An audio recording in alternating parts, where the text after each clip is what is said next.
Let's start. Welcome at Speakeasy. And I have to say, this is already Speakeasy edition 5. Last week we had edition 4, which was a great edition. And this week we have edition 5. And next week we have edition 6. So it's going really fast. So welcome everyone. This is the digital hideaway where we share stories and connect creatives. And Speakeasy is there for all ages, levels, and topics. You know, from students to founders, from directors to teachers, everyone is here on board, and also as a visitor, but also as a speaker, which is beautiful. And this is the 5th edition, like I said, and we're on the 11th of December today, starting at 7 p.m., ending at 9 p.m., at least that's the goal. And we have 7 speakers, which all will speak for 15 minutes. Sometimes a bit longer, sometimes a bit shorter, but this is the average.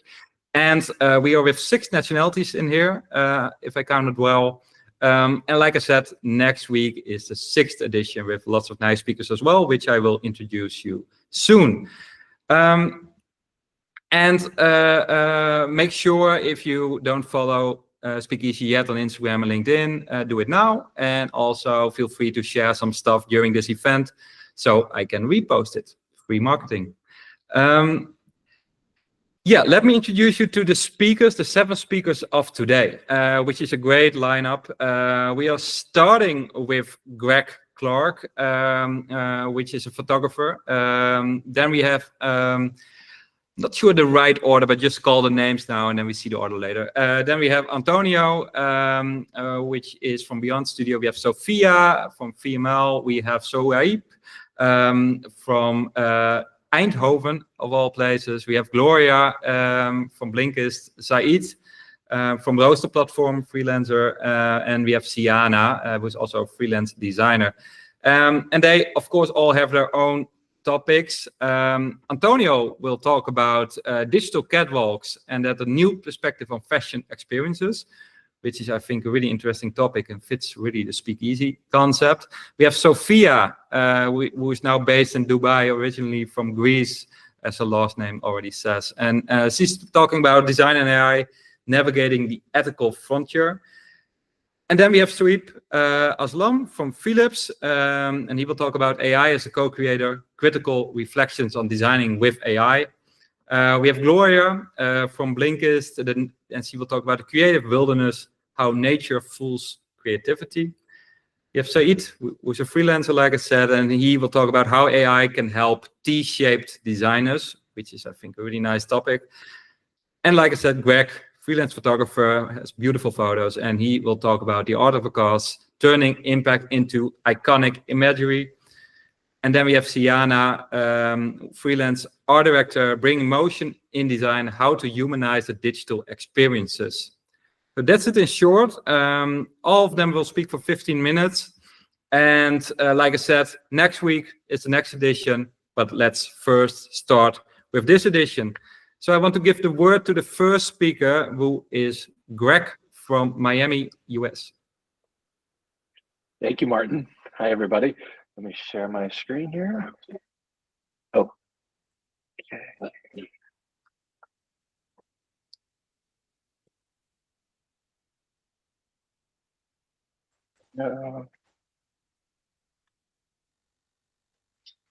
Okay, I hope that's loaded. Yes. So I wanted to start out, my name is Greg Clark. I'm a photographer. I'm based here in Miami, Florida. This time of year, beautiful Miami, Florida. And my work, I really focus on working with mission-oriented organizations, mostly nonprofits and companies that have a good social mission. I wanted to start this talk talking about, turning these impacts and how I use imagery to help tell these stories, but just telling a quick story about when I first started this project. I worked with a group called 305 Pink Pack. 305 Pink Pack is a cancer support group for women with cancer here in South Florida. And we were photographing, this is the kind of the height of the COVID-19 epidemic. So, incredibly dangerous for everybody, but especially for folks with cancer. And I met this woman. We were photoing a group of women, and she was very, very closed off. She was clearly very sick, um, very scared, and you know, I was going forward with this photo shoot. How do I tell this story about this support? Let's do something happy, not kind of sad cancer, so to speak. So you can see her daughter was coaxed her into at least taking some pictures first with her, then alone.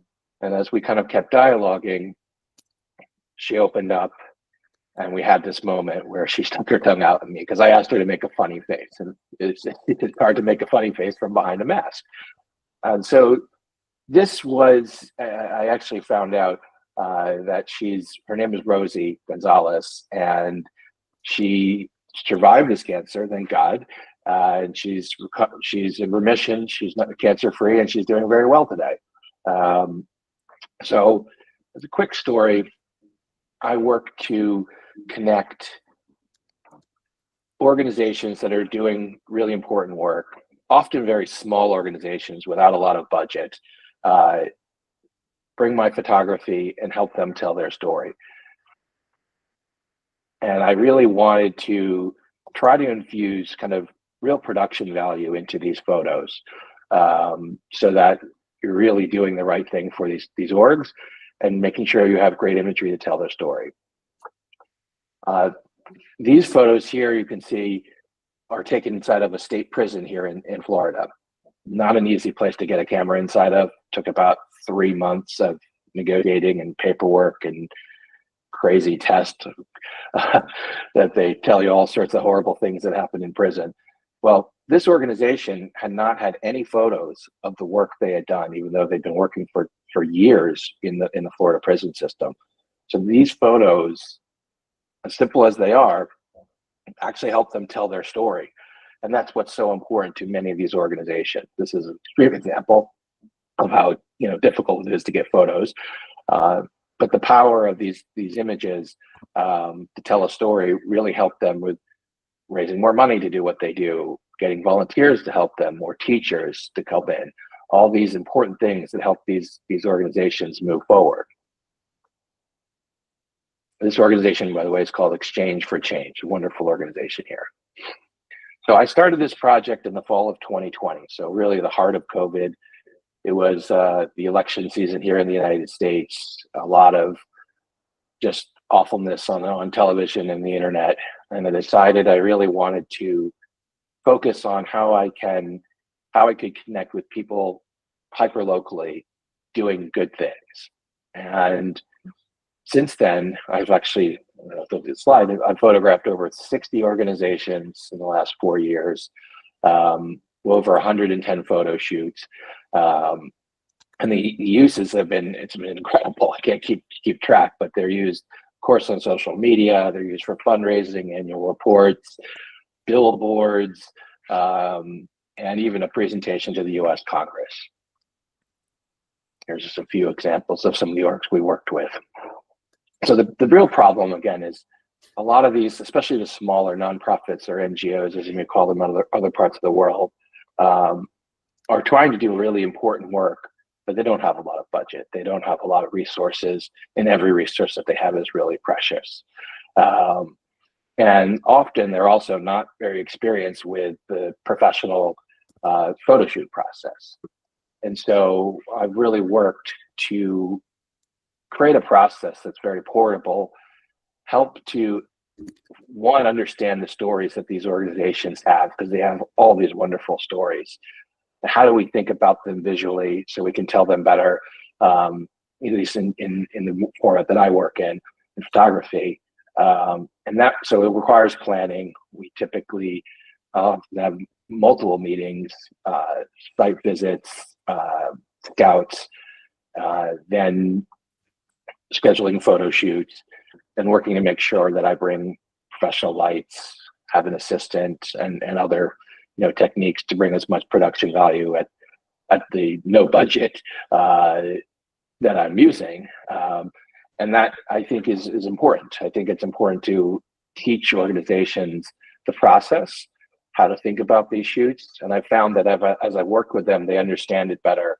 And I see that they're able to kind of repeat this process, even if they're not using myself in their thinking. One of the big things I've had to learn was to say no. Often I'm asked, for example, we have this great event, can you photograph it for us? And it turns out that event it's usually a fundraising event, which is, I'm not against, but generally those are not the most interesting photos, and are not photos they're going to use to help with their storytelling for the organization. This photo is actually a photo I took for a Refugee Assistance Alliance of a Haitian temporary protected service gentleman who is working at a factory here in Fort Lauderdale.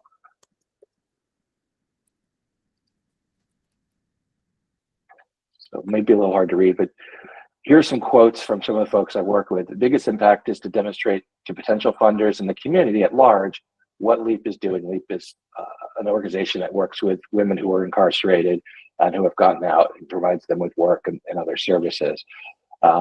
Important work. The photos themselves help to highlight the humanity of the women who are often ostracized and face widespread discrimination. That's from Leo Lindquist, who started that organization. Images we captured for Good Hearts Over Guns bring people into the essence of our mission and have allowed people an unprecedented window into our work. I'm so grateful for that, from Chad Bernstein at Good Hearts Over Guns. And here are some examples of how the images were worked in various media. Here's one more from 305 Pink Pack. I love this photo. It helped our audience connect with our members and also served as an amazing memory for our members' portraits during these tough times. And here's how they use some of the images in their campaigns. This is a woman, Betty Alciola, who's of the Miccosukee people, for One Water, and some images for Miami Waterkeeper. So I designed my workflow for this project to be, while providing high production value, to be very portable. Again, I go back into planning, using my Compact Pro equipment, and being able to work really anywhere from the U.S. prison system to other complicated and or sometimes even dangerous, if you're not thinking properly, situations. I'll give you examples of the work. This is a group called Project Transforming Hope, which helps young Black men here in areas that are more challenged. Set up these gentlemen on the left.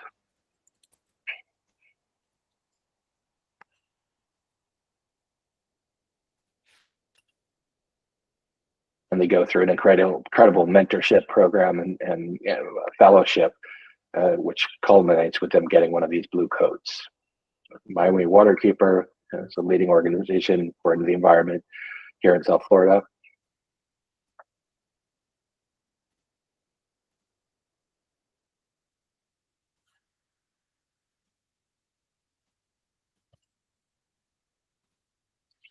Nana's Restart is in a micro neighborhood here called Overtown in Miami, and it's helping really the most in need in our community in Miami. And this woman is the uncomparable Mama Joy, who runs the organization,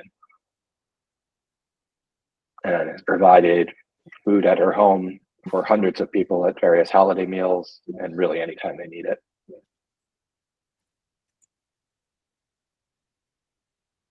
And this is we have a carnival here in Miami, celebrating cultures of the Caribbean mostly.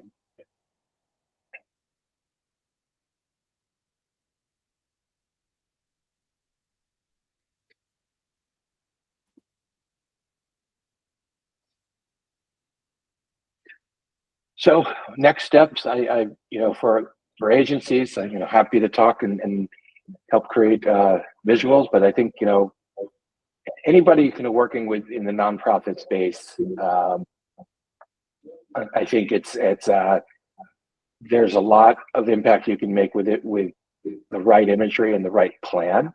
And I'm happy offline to connect with anybody if they have questions. And and provide or other photographers with guidance on how they could replicate this anywhere, really anywhere in the world.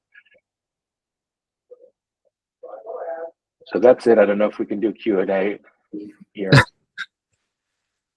We can ask questions in the chat of the live stream. But thanks for your talk, Greg. This was really nice, and I loved your photos. There's a really personal touch in there, really realistic. So not that's styled or whatever. So I like that natural approach. Thanks again, and let's move on with the next speaker, and that's Sophia. Thank you so much, Martin. Okay, let me share my screen. Just one sec.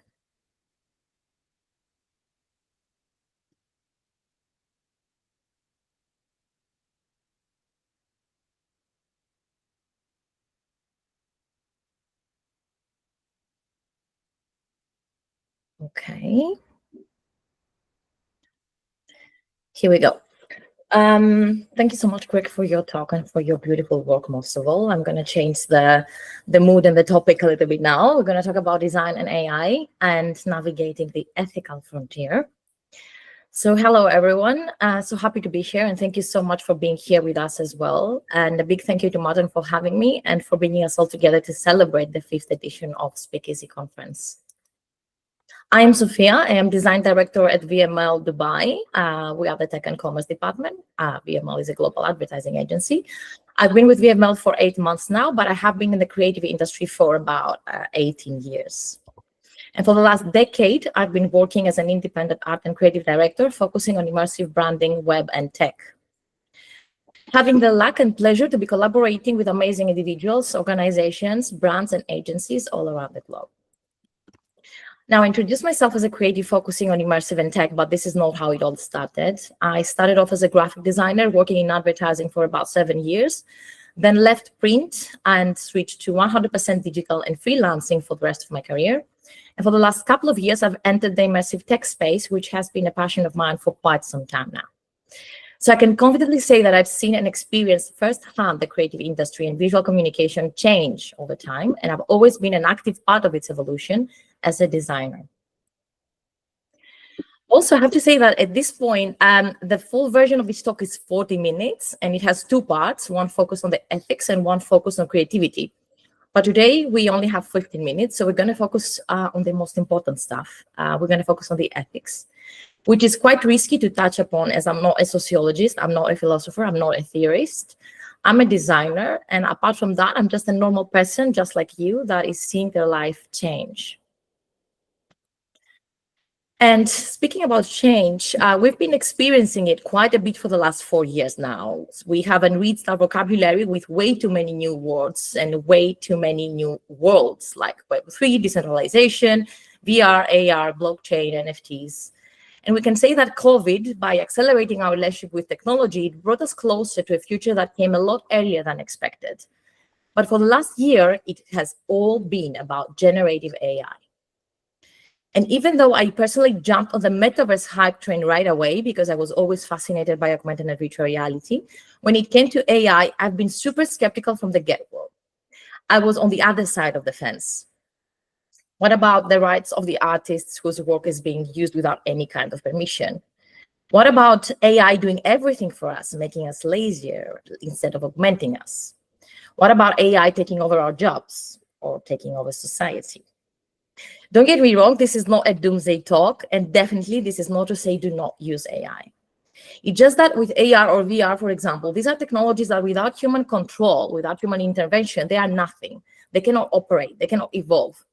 Whereas AI is a technology that the more information you feed it, the more it learns and it grows. And it does that in unprecedented and exponential ways. In May 2023, Geoffrey Hinton, who has been called the godfather of AI, left his role at Google to be able to speak openly about the dangers of the technology that he helped to develop. In April 23, a letter co-signed by Elon Musk and thousands of tech leaders, historians, researchers, professors, and artists tried to pause the development of AI for 6 months, citing profound risks to society and humanity. Now, as we all know, nothing stopped, but this does say something as an action by itself. And as I said, this is not a doomsday talk, and definitely not to say we shouldn't be using AI. It's a complete opposite. I mean, with every technology breakthrough throughout history, with every huge advancement that we exchange, there comes a lot of excitement and innovation, but also a lot of fear and skepticism as well.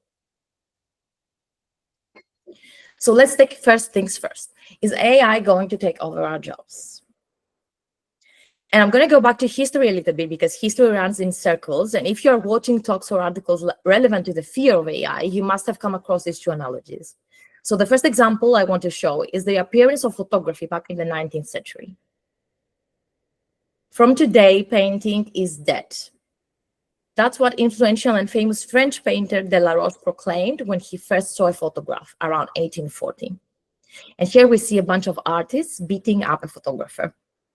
Up until that moment in human history, if you wanted to have an image or something or someone taken, you would have to hire someone like Delaroche, like a painter or a sculptor or other kind of artist who would have applied years of training and quite a bit of time and effort to produce that image for you. And now there it was, a machine that could produce an image in a matter of minutes. Photography couldn't qualify as an art in its own right. And the explanation went because it lacked something beyond mere mechanism at the bottom of it. It lacked that refined feeling and sentiment that can only come from human invention. Does all this ring a bell? But let's go even further back in history, back in the 1700s. The second example that I want to bring up is the Industrial Revolution, or ironically also known as the rise of the machines, where of course workers were terrified that they would lose their jobs, and they did, but in reality there were different kinds of jobs, new jobs that were created. So people needed to skill up for this new era and adapt to change. Adapt to evolution instead of fearing it and staying in isolation. But I'm not here also to over-romanticize things. With Industrial Revolution, we saw the growth of road and rail transportation, the invention of telegraph, home appliances, refrigeration. Our lives changed for the better and for worse. Because at the same time, all the world's modern environmental problems began with the Industrial Revolution as well. With every action comes a reaction. So we should be prepared for the good and the bad. And especially when we're talking about a technology that has the power to change the world, not only on a creative, but also on a societal, economical, and governance level. I don't know if you already know them, but I'm a huge fan of Tristan Harris and Asa Raskin. They are the creators of The Social Dilemma. For everyone that hasn't seen it, please go ahead and see it. So last April, they shared their talk, The AI Dilemma, on YouTube, which has gone viral. And it's as shockingly honest and eye-opening as The Social Dilemma was. In this talk, they are referring to the 3 rules of human tech. Rule number 1.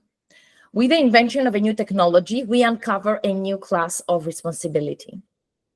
Asa, one of them, is the person that invented infinite scroll, which is now being used by over 5 million people. His intent was to help people find what they're looking for faster and easier, because it was meant to work on Google and Yelp results and restaurant reviews, so that you don't have to click a button every 10 results to get more. And then it was adapted on social media infinite feeds to keep people scrolling. A use that he could have never imagined at the time. The responsibility which is uncovered here is one of mindful use of the technology, where instead it was used for mindlessness. Rule number 2, if that new technology confers power, it will start a race. Attention companies like TikTok, Facebook, Twitter are on a race to get your attention, and infinite scroll keeps you on the site longer. So infinite scroll confers power. It keeps people mindlessly scrolling. So it starts a race. If Twitter implements it and Facebook doesn't, Facebook loses. Which leads us to rule number 3. If we don't coordinate, the race might end up in tragedy. Asa mentions how he has done calculations on how much time more people spend on these platforms because they keep scrolling versus if they didn't have technology. And it's something around 200,000 human lifetimes being wasted per day on doom scroll. And no company can say we won't use it, because if they do, they will lose from others. So this is the tragedy that we end up with. Tristan and Asa are giving this example referring to technologists working in huge tech companies, but I'm making this analogy for us designers as well. Visual designers, art directors, creative directors, fashion designers, any kind of designer that is present in this virtual room. Because I'm a true believer that as designers, apart from the fact that we work hand in hand with technology, I believe we hold great power in our hands. And with great power comes great responsibility. I'm using this quote on every single talk that I make. I live by this quote. It's cited from one of my biggest inspirations growing up in the design industry, Stefan Sackmeister. Everything you see around you has been designed by someone else for you. Literally everything that you see, that you use, that you wear, everything has been designed by another designer for you.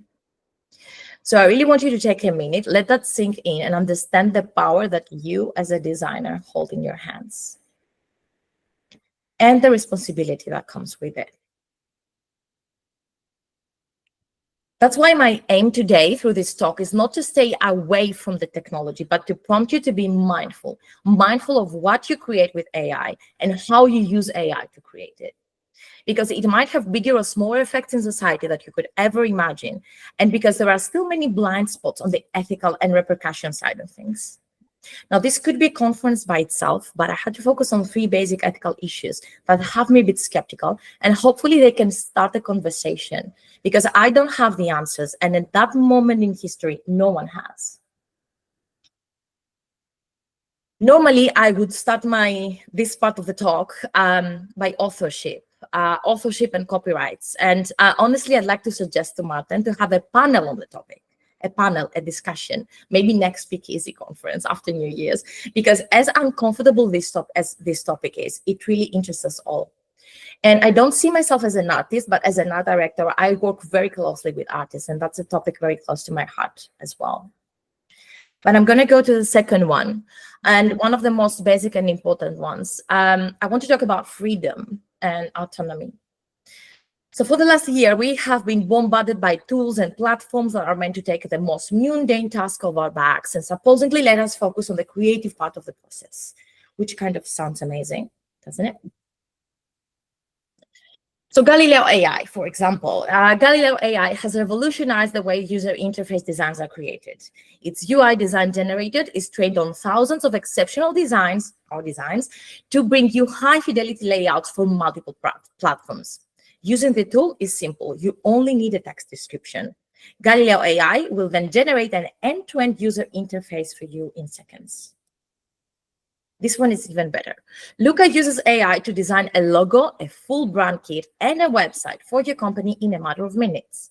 The downside of the platform is that sometimes might feel a bit basic or out of place. Yeah, no kidding. And then, of course, you have our favorite ChatGPT to write the copy of the website for you. So we're pretty much done with a full branding and website project in like 3 hours. So first of all, I would love a web designer to tell me, a web designer that is here in this chat room, to tell me if designing a website feels mundane to you.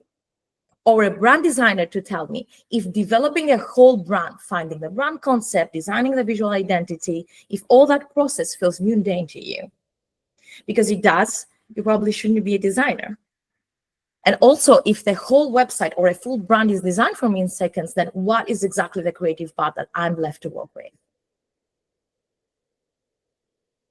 If we let all these tools to be entangled in our workflow at a level that we depend on them and cannot work without them, we cannot untangle.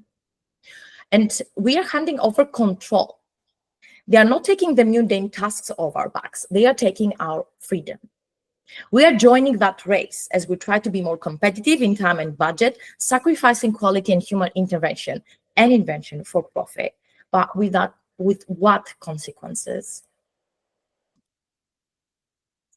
If we let the machines think for us, write for us, design for us, we are developing muscle atrophy.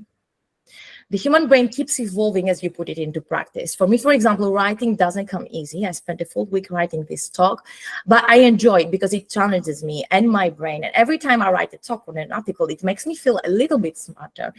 Like there's some sort of accomplishment after hard work. Again, as Tristan and Asa put it, we need technology that augments, enhances, improves, superpowers humanity, and not one that downgrades it or further addicts us, because then we will become obsolete. And last but not least, I want to go back to responsibility, because it's very important to me as a person. And we did talk about the brilliant example of infinite scroll, but I want to give another one, which might be close to a situation that I might personally be involved as a creative director in advertising, for example. I will refer to the backlash against Levi's AI-generated models. In March 2023, Levi's announced that they would be partnering up with La La Land to generate models of diverse body types and skin tones on their online shop as an effort to create a more inclusive, personal, and sustainable shopping experience. However, many critics wondered why Levi's wouldn't simply hire real models, calling the decision lazy, problematic, and racist, also bringing to life job displacement concerns. The brand answered back that they have no intention of cutting back on photo shoot budgets, but what happened is that they caused an outrage on the press and social media, giving themselves and the technology a bad name. Because going back to what we were saying all along, instead of big brands and us working in advertising, leading by example and being mindful of how we use the technology, this was an absolutely mindless move. And in reality, it would have been great to give their audience the ability to see themselves in their clothes by using AI to scan them and create virtual avatars of them. But using it to create digital models just widens the gap in a world where equality and inclusion is still a huge issue. It's not about the tool itself. It's about being mindful of what you do with it and how you use it. As I said at the beginning, it's definitely not all black. And if we do focus and stay on the negative side, we might lose a huge opportunity to use this tool to augment us, to superpower us, and to be able to create incredible experiences and products that actually make a difference in people's lives. And I want to give an example. Some sad news in music. Amy Winehouse found dead. It was just 27. Hun, one of the 5 members of K-pop group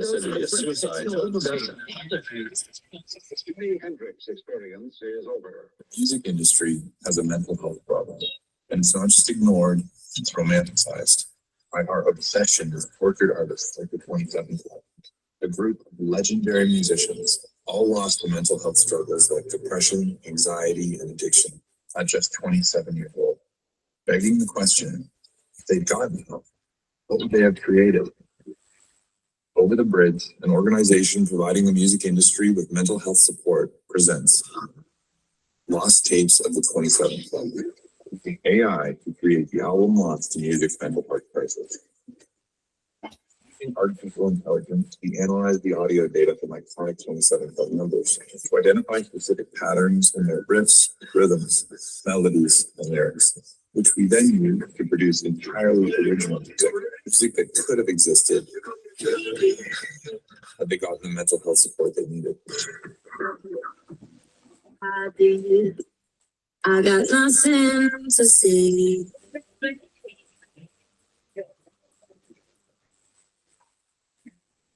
Launched the album on all major music streaming platforms, where it immediately struck a chord with our audience and reached 2 million streams in just 1 week. All of a sudden, music's mental health crisis was being discussed on a global stage, including as a trending story in music's most iconic publication and on the world's most listened to podcasts. That's amazing. That could pass. There you go. Fuck yeah, it could pass. That's good. But most important, musicians began reaching out for help, ensuring their music lives on, because even AI can never replace the real thing.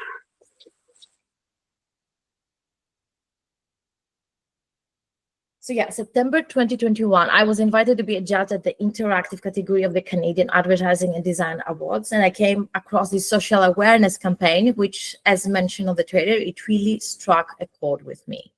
Being a huge fan of Kurt Cobain myself, I have idolized him during my adolescent years. When I first heard his AI-generated song, it brought tears to my eyes.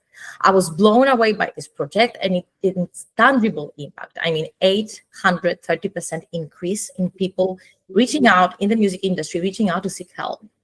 Well, this is big. So I really fought hard to give this a go, and my fellow judges agreed, and the project was multiply awarded. And this was before the AI outbreak. I really saw this as an incredible creative use of AI, and I still use it as an example. But on the other hand, I was talking with a friend about it, and he was like, yeah, that's great, that's super creative, but Kurt Cobain, Amy Winehouse, all these incredible artists, they didn't have a say in it, which kind of makes you think, doesn't it? Nick Cave, I want to believe that all of you know him. Nick Cave has this personal blog, not exactly a blog, it's a place where you can ask him a question and he answers back. So this came to my attention. There was a fan saying, I asked ChatGPT to write a song in the style of Nick Cave, and this is what it produced. What do you think? And this is what he answered. This song sucks. Songs arise out of suffering, by which I mean they are predicated upon the complex internal human struggle of creation. And while, as far as I know, algorithms don't feel, data don't suffer. This is what we humble humans can offer that AI can only mimic, the transcendental journey of the artist that forever grapples with his and her own shortcomings. It may sound like I'm taking all this way too personally, but I'm a songwriter who is engaged at this very moment in the process of songwriting. It's a blood and guts business here at my desk that requires something of me to initiate the new and fresh idea. It requires my humanness. And again, don't get me wrong, I don't want to romanticize suffering, okay? But I want to say, as Nick Cave is saying, that any kind of art or creative, genuine output that is original and not a replica or a pastiche, it comes from human emotion and human experiences and your personal and professional journey. We can't let those human elements go into distinction because that's what's going to make us essential moving forward. Human creativity and emotional intelligence cannot be replaced, at least not just yet. AI is not here to replace humans, but humans with AI are going to replace those without. Going back to the beginning of this talk, this is not to say do not use AI. We can't say no to evolution. What I'm trying to say is be mindful of how you use it and what you do with it. Thank you so much. Wow, nice, Sophia. What a big, long story. When I was talking about people who take a bit longer than 15 minutes, I was actually talking about you, of course. Sorry. No, that was really, really nice. And nice to have an overview of everything and also indeed talk about the ethical part of it. So yeah, beautiful. Nice collection, and thanks for telling this. Yeah, let's move on to the next speaker, which is, yeah, I hope I pronounced your name right, but Suhaib. Yeah, no worries. Suhaib, yes. Oh, Suhaib. Okay, almost. Let me try to share my screen. Are you able to see it? Are you able to see it well? Yes. Cool. All right, yeah. Hey, hi everyone who's watching. Thanks for having me. I'm Suhaib, and I am an AI strategist and designer at Philips, and I come from our data and AI design team. So naturally, I'm very passionate about unlocking data and AI as creative materials for designers and our design community. And I will be talking a little bit on what we've learned so far on collaborating with AI really as a co-designer and a creative partner. But before I do that, I do want to touch briefly upon what AI means to us. That's not the focus of the talk, but it will help give some context. So let's take a step back in time. Philips was actually founded 130 years ago in the same city from which I'm speaking to you right now, in Eindhoven in the Netherlands. And for us, it all began with lights. Philips was initially indeed a light bulb manufacturer, and ever since we've had a steady stream of kind of groundbreaking innovations that have really defined entirely new industries and categories. And every era in this 130 plus years of existence has called for different solutions and different approaches to innovation. And nowadays, we're still a people-centric innovation company, but we're now a health technology company where we try to tackle critical challenges in healthcare with the help of our solutions. And we still have a guiding light, but AI is now the light, where it's really there to help surface the key relevant insights within the workflows of healthcare professionals, and really at the right moments surface those insights to help them make better decisions early on, so that we can really, with AI, give them back time, actually, because that is much needed. Healthcare globally is under a lot of pressure. There's a lot of resource constraints in healthcare. Here you see the results of the Future Health Index survey we've done with nearly 3,000 healthcare leaders across the globe. And here you see that around 2/3 of them are really concerned about the increased incidence of burnout, of stress, of mental health issues in their workforce, and how all of that actually leads to lack of morale, lack of engagement in their workforce, and ultimately means that their staff is more likely to actually leave. More than 3 in 4 are actually really concerned also about the impact that this has on delivering care to their patients at the right time when they really need it. And that's due to indeed increased waiting lists for appointments, longer waiting times for treatments or procedures, delays in screening, diagnosis, and preventative care. So there is really a lot of resource constraints and indeed a lot of pressure. And amidst that, AI is really helping us drive value for our customers and for their patients to really help alleviate some of this pressure and reduce, for example, the staff burden that I mentioned. I'm just going to give you a few snippets, a few examples of how AI is bringing this value. So firstly, AI is really helping us streamline workflows and operations of healthcare professionals. For example, in the space of MR imaging, we have a solution that enables faster MR scans whilst preserving a high image quality.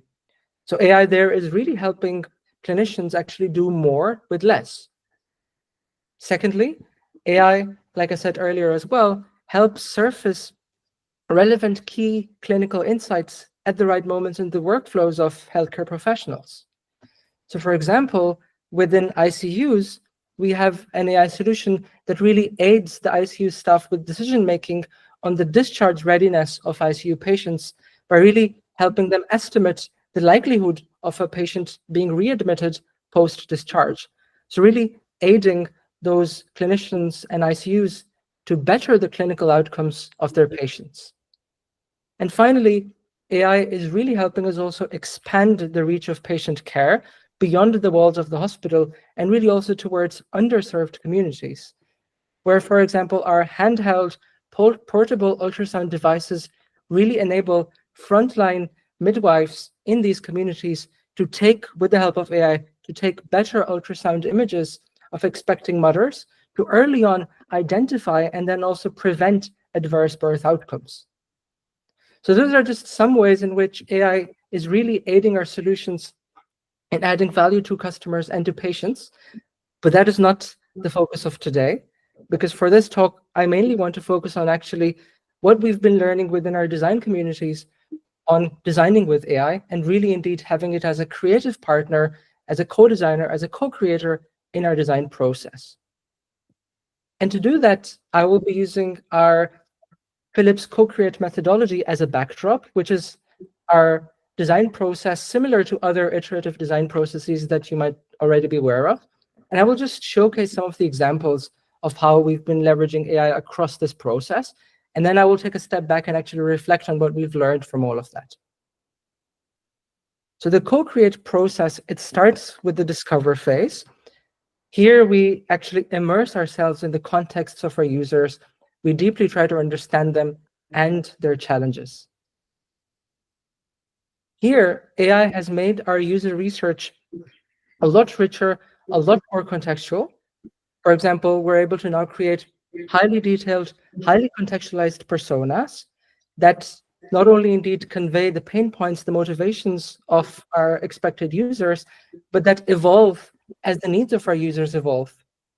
But also if, for example, we want to focus on a different user cohort, they evolve with that to help us make that transition.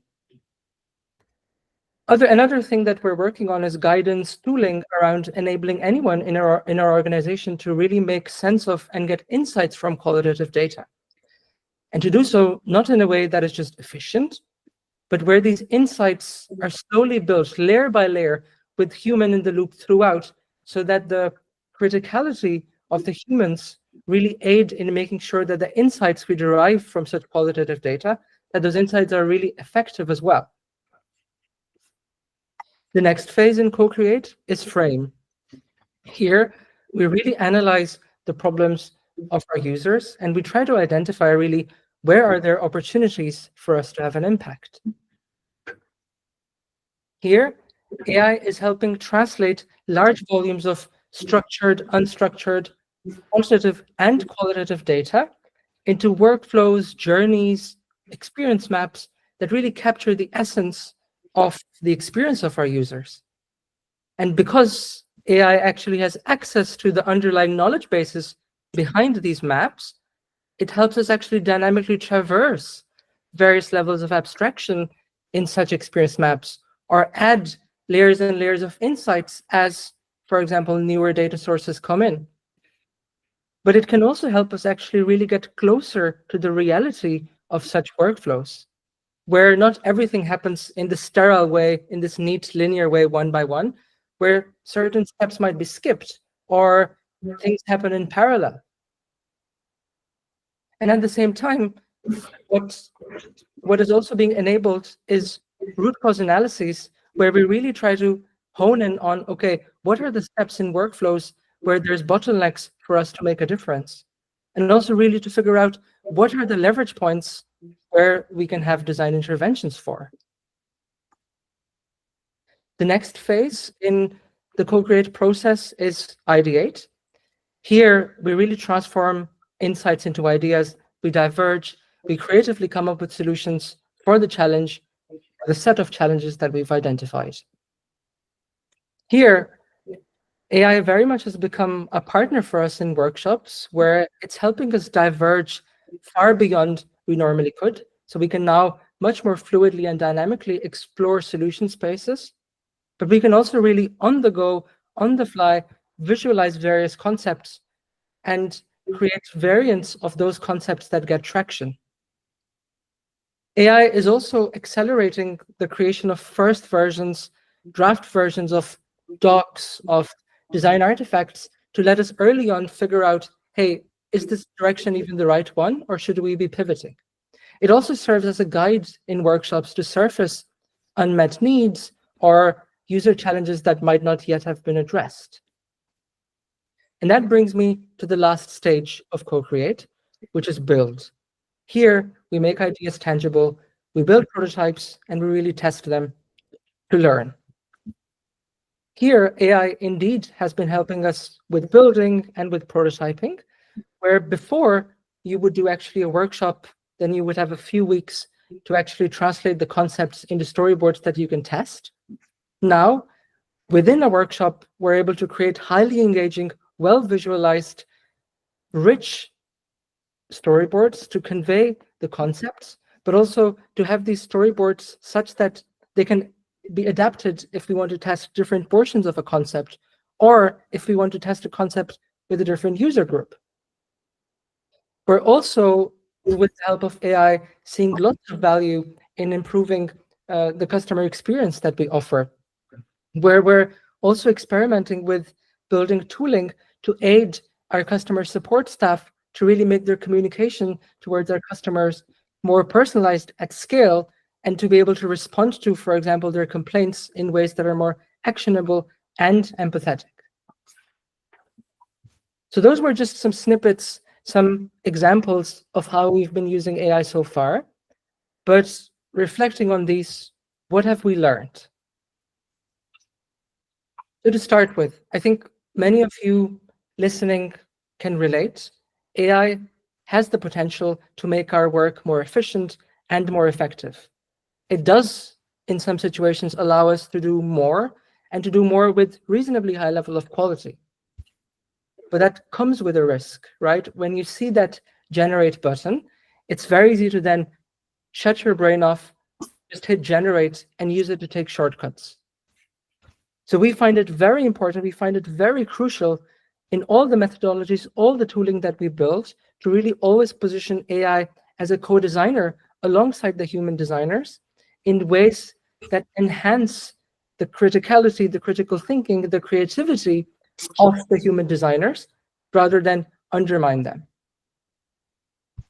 And this comes with the mindset of really having AI, viewing AI as an enabler for reaching baseline versions of design output, of design artifacts faster, so that we can actually more early on get to deliberating, deepening these concepts, and really, with the humans in the loop, improve the quality of these concepts. Because it is indeed with those alignments with stakeholders, with those deepenings and deliberations with stakeholders, where we still see the biggest breakthroughs happen. And this has reminded us of something that we've known all along. Most creatives listening also have known all along, but that has become even more prominent in these days, which is that it's not often in our design output or in the artifacts that we produce where we're always having the biggest impact or adding the greatest value. It's often in the process towards these where we're actually having the biggest impact. Because it is in this process that we're having dialogues, conflicts, aligning stakeholders, removing silos, really trying to understand the needs of our customers with field visits, and really getting to the root cause of what we're trying to solve. So it is in that process, in that dialogue, where often we're still having the greatest impact. And we really cannot lose that. And because the process has become so important, as it always was and should have been, it's important that in any tools, approaches, ways of working we develop, that we always enable oversight on the process and really human in the loop throughout the whole process. And that means not just using AI as means to give beautifully polished presentation-ready artifacts, but really unpacking the intermediate artifacts that lead to such design output, and really giving visibility over that and control over that, because that transparency is key to keep the criticality of the human collaborators in check. This brings me to the next point, right?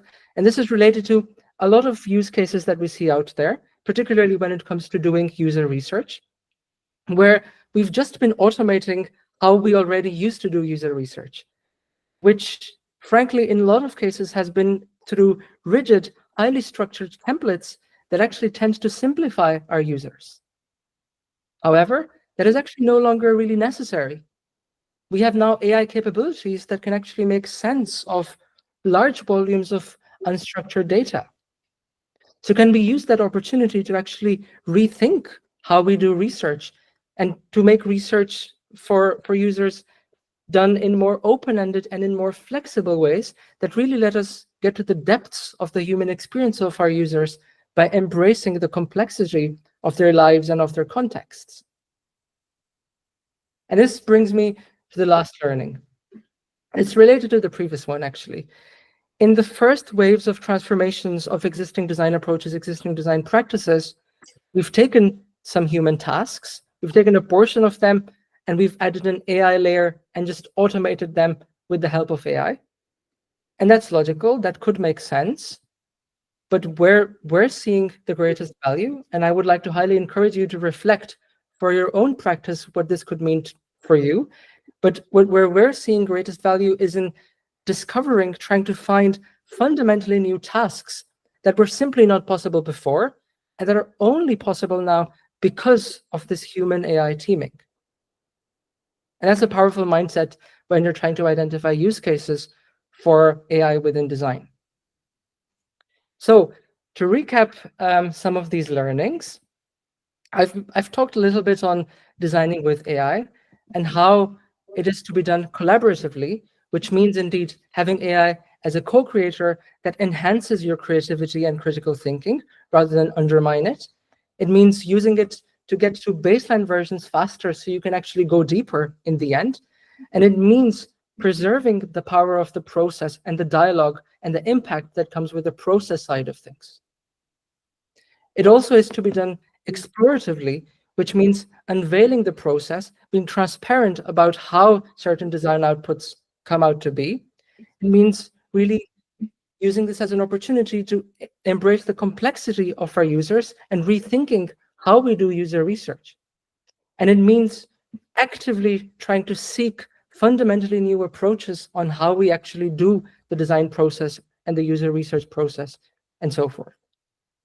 So hope you learned something from it. If you have thoughts, ideas, feedback, feel free to reach out. And yeah, thank you for having me.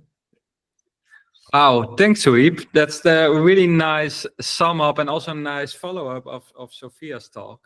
Thanks for telling us. This is one of the talks I will probably watch back myself. Sometimes I have that. I don't have now the time to watch it really closely, but I will watch this one back.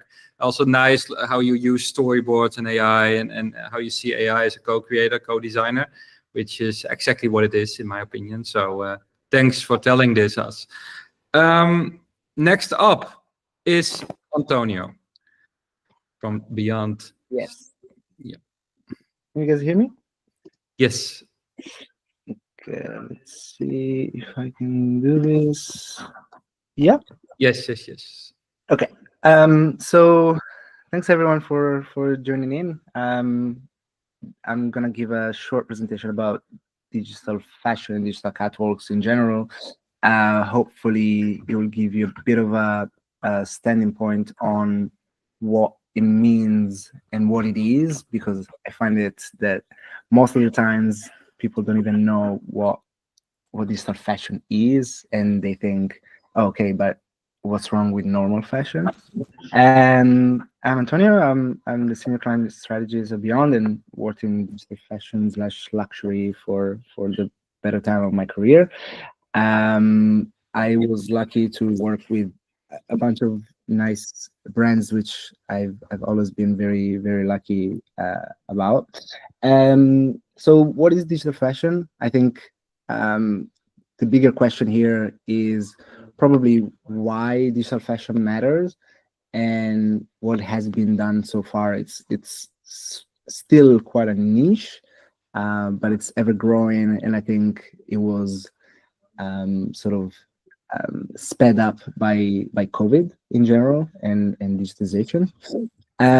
So digital fashion mostly splits into 3 categories, and those categories are based on their verticals and also based on the type of technology.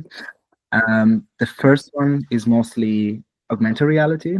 Augmented reality is used a lot now in fashion luxury, although it's still used a lot also in beauty and automotive. It's quite important as well. And I think that is one of the main let's say verticals that still touches upon AR a lot. And you can see here some of the projects that we've done. The second one is CGI, which is actually just pure 3D. CGI sort of splits into 2. One is 3D creation, or DPC, digital product creation, which basically for the fashion industry is a mean to basically create some of their processes into getting into the market much faster. So usually you'll have a very complex part of creating with textiles and silhouettes, a prototype, manufacture, send it back, something is wrong 100% of the time, it goes back and then back and forth. And digital sort of gives you a way to change colors, textures, textiles very quickly. And then CGI being, I think we've all seen the fake out of home campaigns where there is an overlay between sort of physical videos and a digital layer to it. And then the third one is gaming, mostly. So the gaming industry has become bigger and bigger and bigger. It's actually huge. By any standard, the gaming industry is much bigger than any other entertainment vertical between music or film or TV or streaming, the gaming industry has practically taken over at least Gen Z, let's say, and it has also a big advantage in sort of dwell time. People spend a lot of time in games, and the fashion industry or digital fashion has played a fairly big role in it. At between brands wanting to have a presence, as well as people care a lot about how their avatar looks. And there is plenty of studies and research into this idea that sort of younger people take a lot of their personalities from the way their avatars look and behave, and vice versa. So these are the main three categories. I wanted to sort of kind of like take a step further and say, okay, why should you care? And I've touched upon it just now. The reality is that, yeah, the numbers kind of make it so that you almost cannot ignore it anymore. And there is a big divide and a big gap between what people think of digital fashion, which is possibly nothing. I am pretty sure that almost all of you haven't really thought about digital fashion much. But then the numbers and the data says that 250 million AR filters are used daily, almost 1 billion of AR users monthly between Snapchat and TikTok, and as well as Instagram, and then 1.5 billion gamers daily, and almost 3 billion gamers monthly. So there is such a divide between the idea of sort of gaming, sort of digital platforms, and what people, well, the idea of it and the conception of it, and what the number says. Gaming, for example, or AR filters are still considered by most, even in the creative industry, sort of like just a small gimmicky thing, but the numbers sort of say very clearly that it's a huge category, if not one of the biggest categories in it. And so that's kind of like the problem that I tried to solve last year, this gap between the unfamiliarity between digital fashion and the broader public. And I use fashion just because fashion is such a powerful way to kind of it's just a powerful way of self-expression, and people really get attached to certain digital ways of expressing yourselves. So last year I had sort of a mandate for myself to sort of close that gap, and the idea was to make basically a purely digital fashion show, but in a setting that looked very familiar for the fashion industry. And so the only way that I could figure out a way that felt familiar was a normal fashion catwalk. And so this is a snippet of what I did last year to close that gap.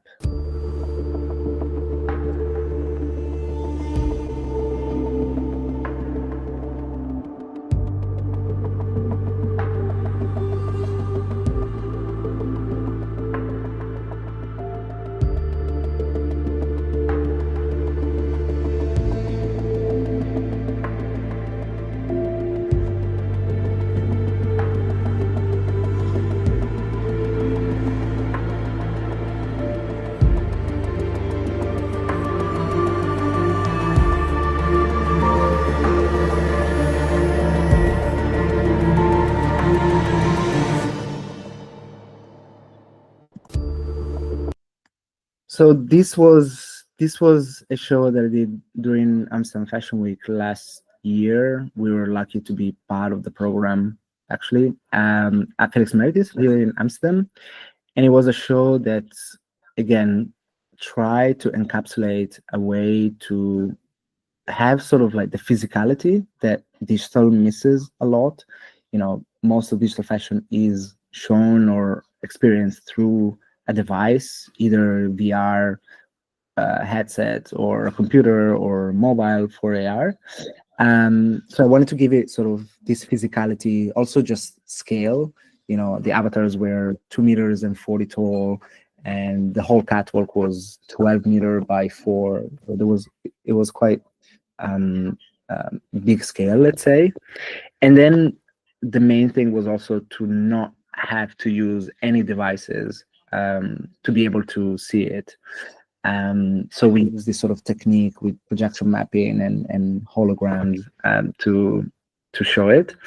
And then we also wanted to maintain the setting of the catwalk. So we had sort of a runway in the middle, and we had this sort of, you can see in this picture a little bit, you can see both the catwalk itself and the people on the other side, on the other front row.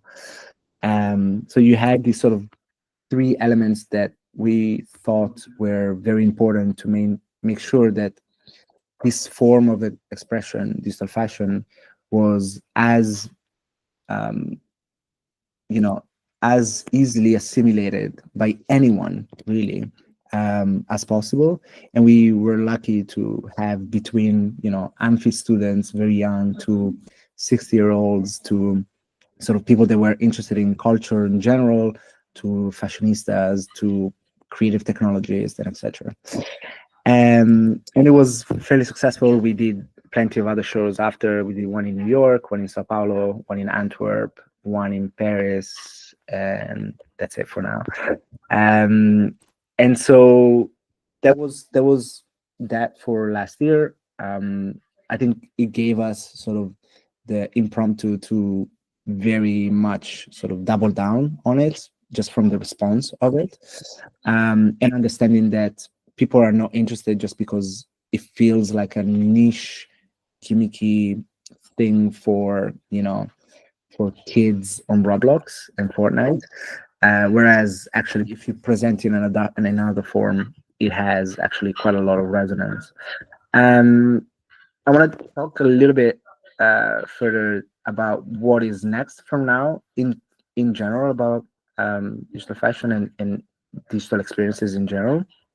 I have been lucky to be able to play around with the Snapchat spectacles, which are, I think we've all seen those, and they are fundamentally a way to kind of still have a device, but have it in such a way that the device becomes sort of unimportant just because it's not in between you, it's just sitting in your face. And I think we all saw the Meta Orion, which are presumably very impressive, but not quite there yet. And it looks like it's going to be at least 3 years before they come out. And that to me seems like a glimpse to what it looks like between the 5 to 10 years now. One, because even trying them with spectacles, it's such weird experiences to see sort of overlaying digital experiences on top of the world, while not really almost forgetting that you have any device on.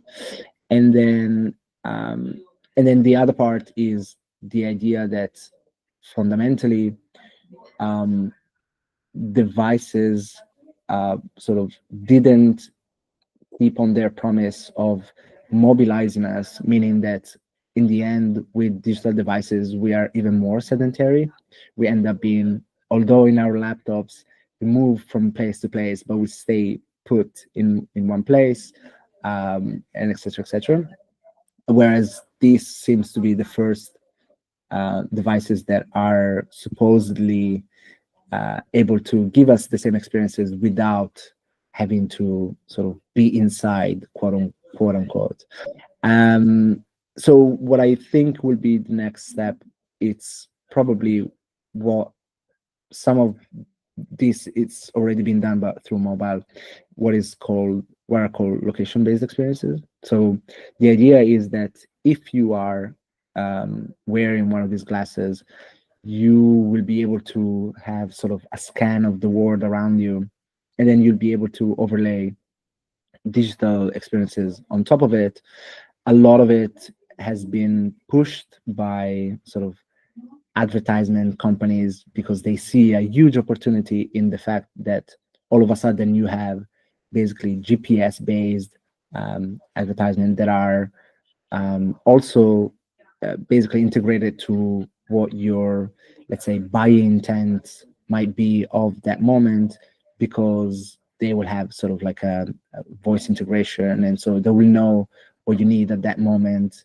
and where that will be in a physical space. And this is where I think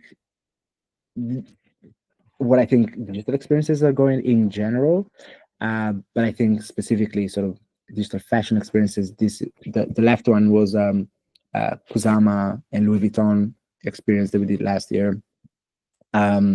The second one was with Azos, which was this sort of fashion catwalk on top of their building, and the third one was in New York with Bulgari, where we transformed one of their sort of elements called serpenti, like these snake scales, to transform their building. And I think we'll start seeing more and more and more and more and more of this, probably much longer time that we expect, but it seems pretty clear to me and to the ones that are, let's say, insiders, that this is where the direction is going. And I think we look back at this moment, or maybe this talk precisely, and say, oh wow, yeah, that did became the reality. I hope I gave you a little bit of insight into digital fashion and a bit of like what digital experiences would be and could be like. And yeah, I hope you maybe something out of it. Thank you. Yes, thank you, Antonio. That was brilliant. Yeah, I loved every part of it. So thanks a lot for this presentation. I think it also fits the Speakeasy concept really good. So thanks for telling this and showing all these awesome visuals. Yeah, and we are exactly on time. I almost can't believe it, but we are up next is Said, freelance product designer. Hey, Marta. Hey. Hello. Let me share the screen.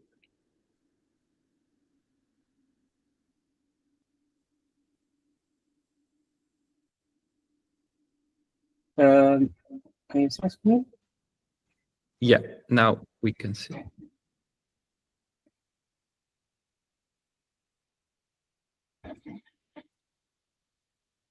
All right. Hi, everyone. Thanks for joining this, and thanks, Marta, for organizing this nice talks. So today I'm going to talk a little bit about my experience with AI and how it helped me being a better designer or a better shape designer.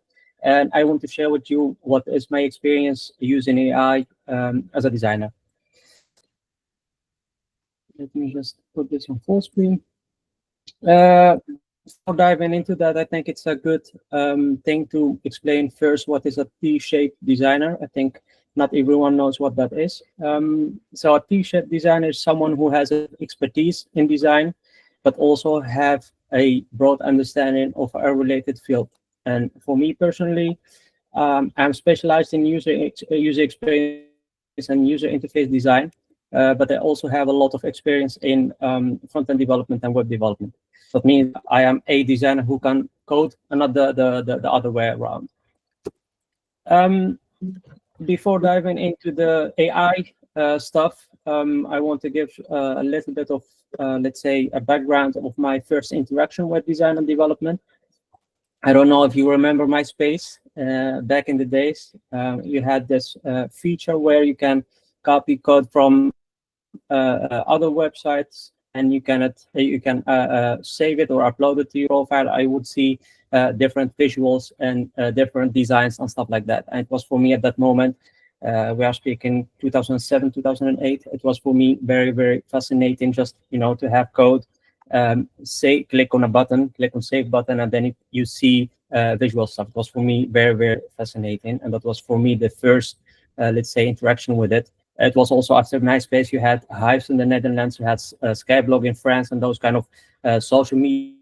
So that was for me the first interaction. From that moment, 2008, 2009, and 2010, I started working as a product designer, UX designer, web designer, call it whatever you want. And from 2018, I started as a freelancer. I worked for different companies, big, small, startups, different, let's say, sectors. All right, so AI. I think the first question, or the biggest question that everyone is talking, is it going to take over? And I think Sophia and Sohaib, they talked a little bit about it. The fact that AI is going to play a big role in the future in our creative jobs.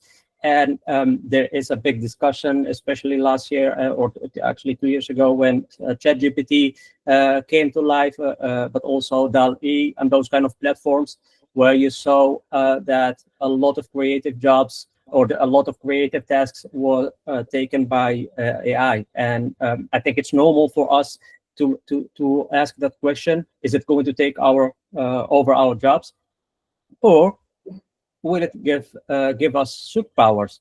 I think if you ask me personally, and my personal experience, I think it's the second. I think it's going to give us a lot of superpowers if we understand it and if we use it the right way. And to give you a practical example about it, I was thinking yesterday when I was making these slides, I was thinking I'm going to show some screenshots from my previous project, previous jobs, to show you how I applied artificial intelligence to speed up the process, to, for instance, to make prototypes, or to help me in brainstorm sessions, or different workshops that I organized. But then something hit me. It was like, why?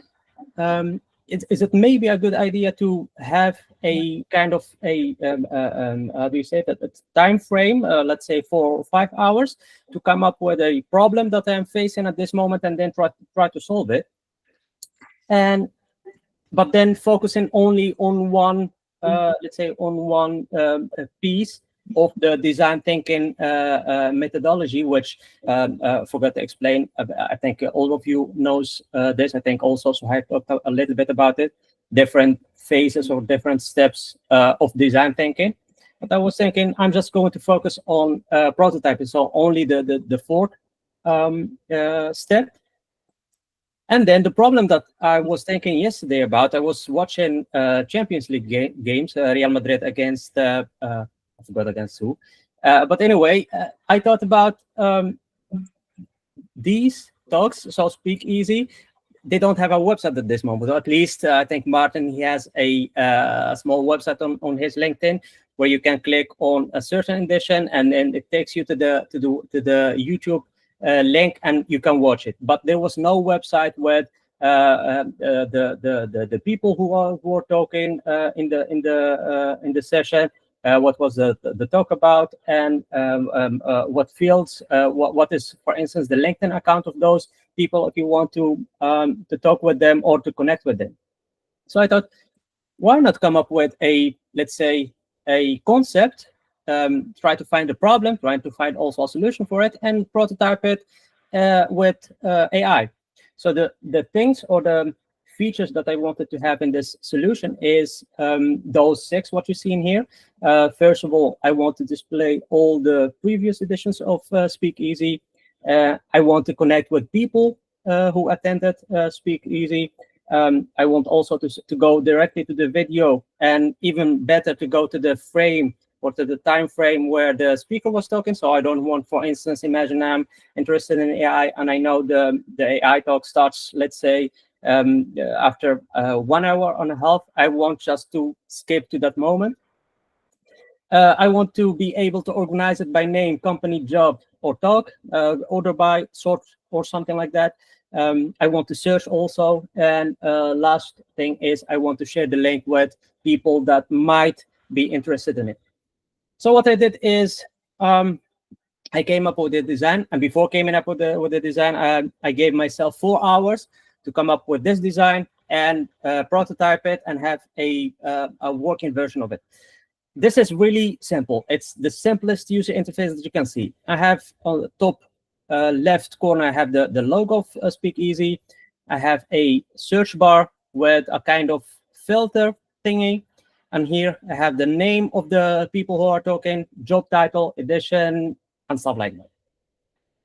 Normally, in a design job or a normal company, what you do is you go from Figma design, and you are going to use a design system to prototype stuff, and try to find dummy data, or try to speed up the process by using some Figma plugins and stuff like that. But what I like to do is, and maybe before I show you that, I'm going to show you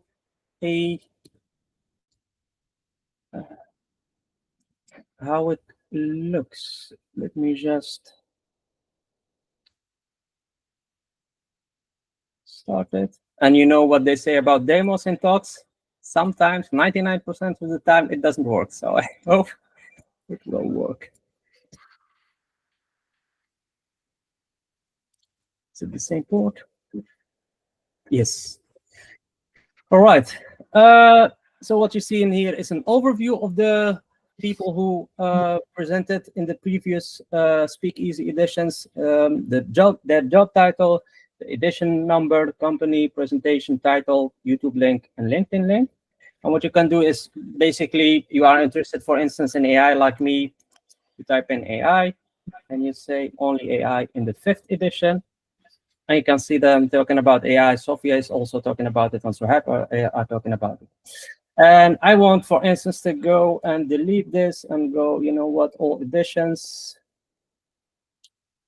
I want to see the YouTube link of Gabriel Alvarez. I click on it, and it will take me to that moment on YouTube. My internet is a little bit slow here in the attic, so sorry for that. I'm going to close it. I want to send her a LinkedIn invite. I will just click on the link, and it will take me to her profile. Another feature what you have in here is you can order by. So you can order the data based on the alphabetic order. You can also sort by, or no, filter by the edition number. So I only want to see the 2nd edition and stuff like that. I think it's responsive to a certain point. Okay, until this breakpoint. Going back to the presentation. So the question now is, how did they do it? I think in 4 hours, or even less than 4 hours. So the first thing that I did is I made the screenshot of all the visuals that you see on LinkedIn. So the overview of the editions. I put it on an online website that transforms the images to text. It's an image to text converter, and you just get those kind of text, and then you copy it. You go to ChatGPT, and or at least you save it somewhere, and then you go to ChatGPT and you ask him to help you create a Angular web app. And by the way, I'm talking about T-shaped designer. So I can imagine that for someone who doesn't know to code, if you see this, the first thing that you are going to think about is, holy shit, this, I don't even understand where to go. What is NPM? What is Node.js? So this is for some kind of people who are a bit familiar with front-end development. But anyway, so I went to ChatGPT and asked them to help me have or build an Angular web app. And basically, you just have steps. So step 1, 2, 3, and you just have to follow it. You paste the code in your code editor. And as you can see in here, all the text from the previous step. So if I go back, all this text, I asked ChatGPT for me to format it in a JSON file kind of format with name, job title, edition, stuff like that. I paste it on here. And then you click on run, so to see if your program is running, yes or no. And of course, it seems now like this was too easy. Of course, sometimes I have errors and I don't know what to do. And that's the trick with AI. I think 90% of this code, I don't even understand how it works. Of course, I understand what is it about, but if something breaks, I can't fix it myself. So I go back to ChatGPT and ask him, I get this error, and I don't even ask the question. I just drop in the error that I get, and he understands what the question is. And to be honest, I don't even read what he says. I just copy the code, I put it in Visual Code Studio, and if it works, it works on others. Otherwise, I will ask him again to give me another solution. So this was an example that I made in, let's say, in half a day. I came up with a solution to a problem, and I made a prototype in half a day. You can imagine how big this is and how much power it gives us as designers in a big company. So for me, the takeaways from this talk would be, I think I can sum it up in 3 things. The first one is search boundaries and explore more.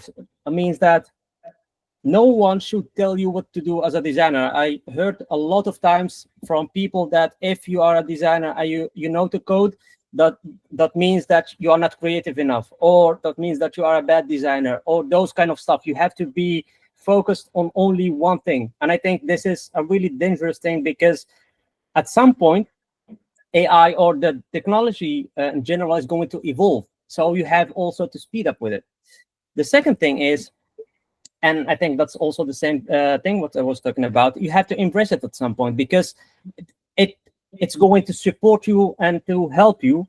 It's not the enemy yet. Maybe in the future this might change, but I think at this moment, at least, it helped a lot of us save time, but also try a little bit, think outside the box. And at the end of the day, as a designers, we are problem solvers. It doesn't matter how you solve it, as long as you solve it. And the last thing is, like I said, if you don't embrace AI, at some point you are going to be left behind. And at some point, it's going to be kind of a standard thing. If you can't use it, if you don't know how to use it, you are going to be left behind anyway. So you have to be aware of that. And it's, by the way, it's not only designers. I think in every field, you have to understand that AI is going to be part of our life. So I think these are the main takeaways from my presentation. It was a short one, and yeah, so let's connect. If anyone has a question, yeah, add me on LinkedIn or visit my website, and yeah, we can talk. Thanks. Wow, I'm so impressed. This was really nice. I can't say anything that this was the best talk so far from Speakeasy, of course. I have to say that. Thanks for all the effort you spent on this. And yeah, this was beautiful. This is exactly what's showing what the capabilities of AI are, but also the limitations of AI are. Yeah, this was really fun to see. And I also feel really dumb that I never came up with something this myself. But thanks. I can sell it to you. Yeah. No, you inspired me a lot. So thanks a lot. Maybe you're welcome. Thank you. Conversation later. Thanks. Okay, let's move on to Gloria. Hello, I'm here. Hello. Present. I'm gonna ask you the usual weird question. Can you see my screen? Yes, I can see your screen. Yeah. Nice. Okay, cool. Is it full screen, right? Yeah. Okay, nice. Yeah, thank you so much. So yeah, thank you, Martin, for inviting me. I have to be honest with you, I've been following Speakeasy since the beginning, and I'm actually super mega excited to be here.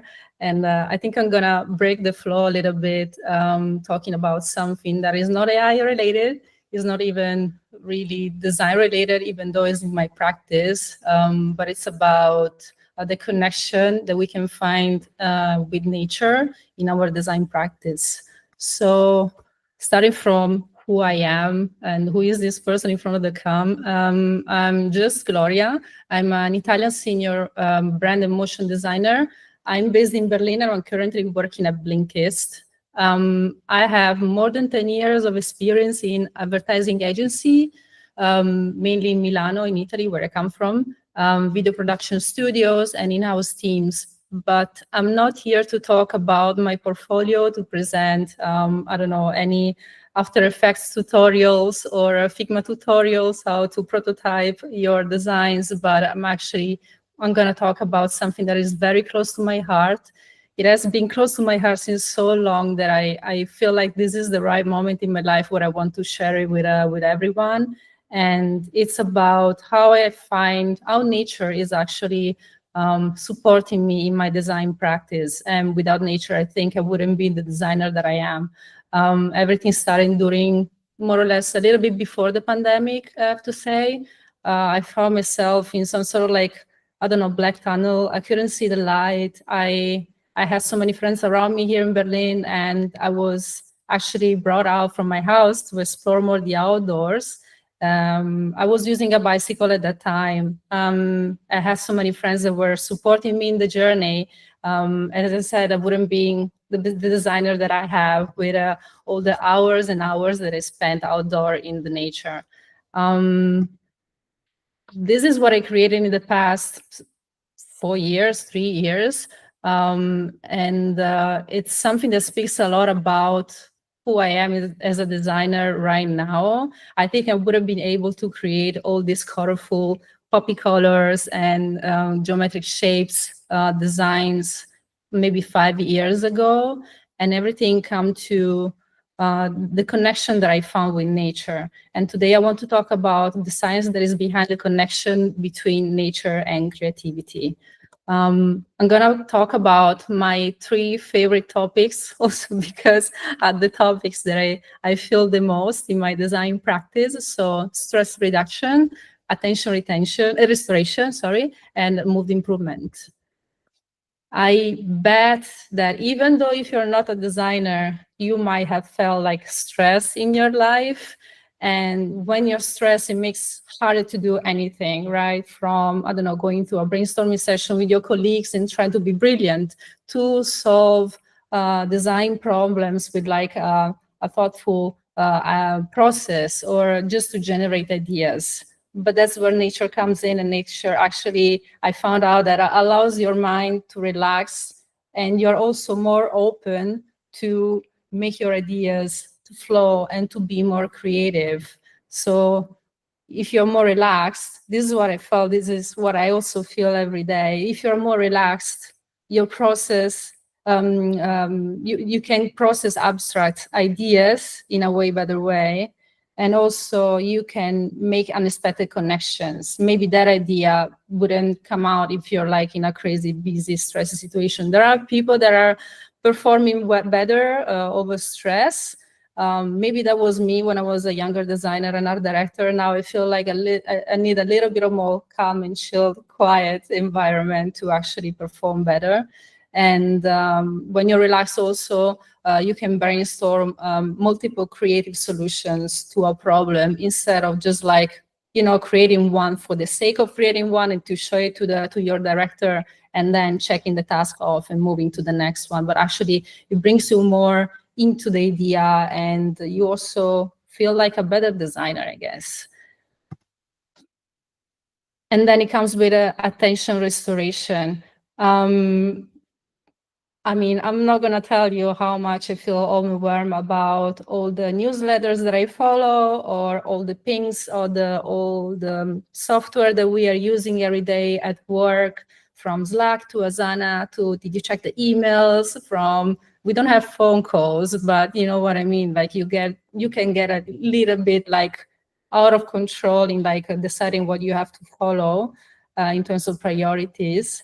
And when you're also like in situations where you have like, I don't know, 20, 40 assets to deliver for the next day, it can be very, very hard to focus. But in my practice, actually, nature actually helped me to reset my mental attention reserves. And actually, I felt like I was way more focused when I was coming back home after a short walk outside in a park. So my idea, when you are more focused, or actually when you are focused, you can dive deeper into the creative work that you're doing. You pay more attention to the details, and you try to don't leave anything behind. And then, of course, you feel less mentally fatigued because you're focused on what you're doing. So you're not wasting time, and your focus is not shifting from one thing to the other, but you're like meant to do one thing and you're doing it pretty well because you're focused. And also allows you to do more polished and thoughtful outcomes. As I said, if you are focused, and going back to the previous point, if you are not stressed, that's the piece of creative mindfulness moment, I will say. And then comes with the third one. It is my favorite one because I experienced bad work environments in the past where the mood was not high. Actually, we were actually pretty low mood, and everything was not really happy in the place where I was working right before at the beginning in my career. And I felt like everyone was struggling a lot to create something meaningful. And in the past years, I realized that whenever I have like a positive mood, I'm not saying that I have to be happy and joyful and jump from one desk to the other, but just like being at your ease and feeling that you are comfortable and you feel okay, that's actually when the best comes out. And again, nature gave me the insights, and nature has the powerful ability to boost your mood and to unlock creative potential.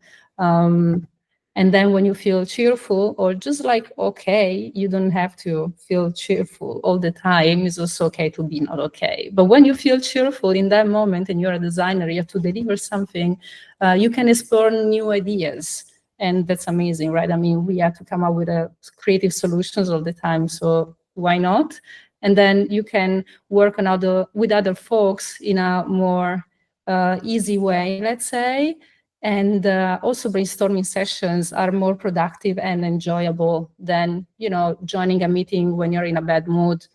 That's not okay for you, it's not okay for everyone, it's not even okay for the company and the task that you have to deliver. So why not going out and have that walk that might refresh your mind, and when you're back, you feel happier. But of course, it's not only these three things, because the beautifulness of nature is that can give us way more than that. It can lower down your blood pressure, increase your energy level, helps your immune system, increase actually your sensory engagement. That's lovely.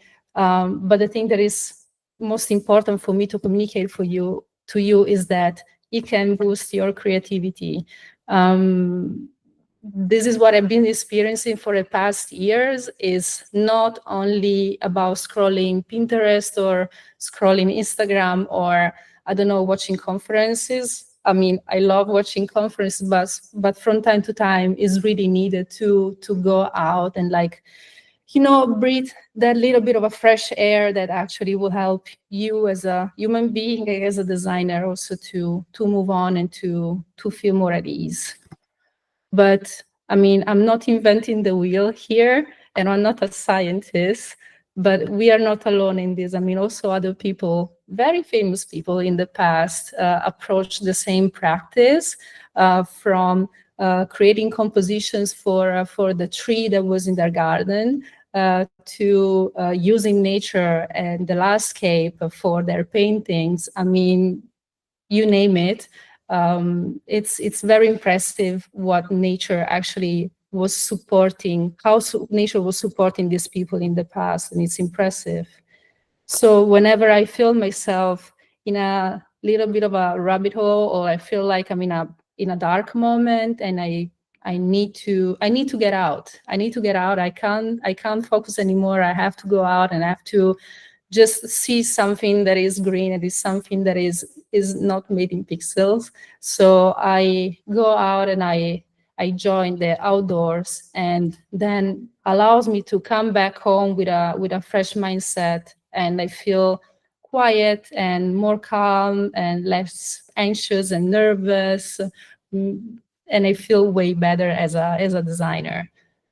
But I mean, I started with cycling, and then it became something like, I don't know, going out for walks. I mean, it doesn't have to be the most incredible activity. It could also be something very easy, like going out and collect herbs, or maybe have that hike with a friend instead of by yourself. Or maybe it doesn't have to be anything of this. It just have to be to do nothing.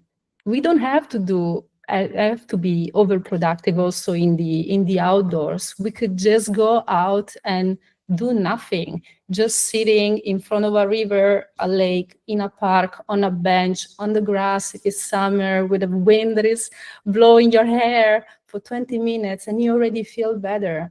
Make sure to leave your phone in the pocket. Maybe if it's not vibrating, it's even better, so no one is disturbing you.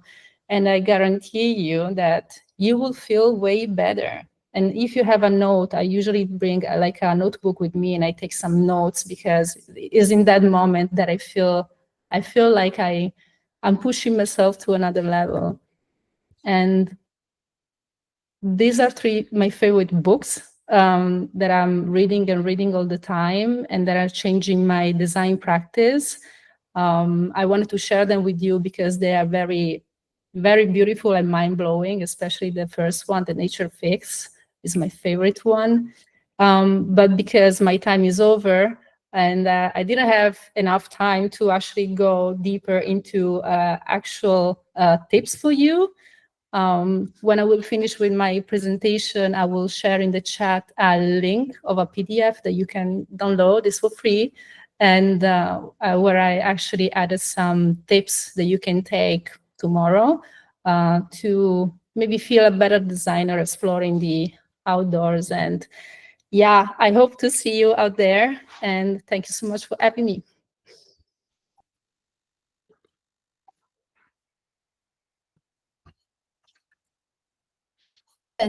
Martin. Martin, you're muted. You're muted.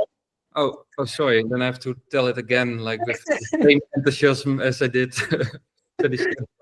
No, I said like a beautiful story, and I really liked the tips and tricks you mentioned, and also the style of the slides. By the way, it looked really good. Thanks.